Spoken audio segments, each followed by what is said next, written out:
आज हम कुछ नए वाक्यों को बोलने का अभ्यास करेंगे। मैं हूँ वंदना झा। मैथिली पाठशाला में आप सभी का स्वागत है।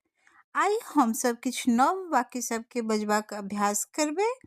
हम छी वंदना झा। मैथिली पाठशाला में अहाँ सब गोटेक स्वागत अछि। अब हम शुरू करते हैं। अब हम शुरू करे छी। क्या चल रहा है? की चल रहल छै?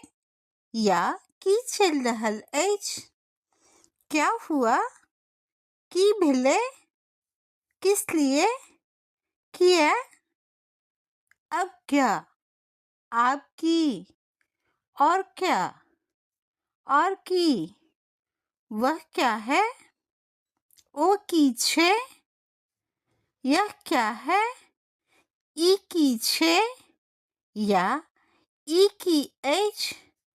आपका क्या? अहाँ के की? मुझे क्या करना चाहिए? हमरा की करबाक चाही? यह कब हुआ? ई कखन भेले? या ई कहिया भेले? आप कब आएंगे? अहाँ कखन एबे? या अहाँ कहिया एबे? यह कब खत्म होगा? ई कखन खत्म हेते? आप कहाँ थे? अहाँ कतऽ छलिए? आपका फ़ोन कहाँ है? अहाँ फ़ोन कतऽ अछि? वे कहाँ जा रहे हैं? ओ कतऽ जा रहल छथिन? ऐसा क्यों? एना किया? आज के लिए बस इतना ही। फिर अगले अध्याय में। आइ के लिए बस इतबे। फिर अगला अध्याय में। धन्यवाद। प्रणाम।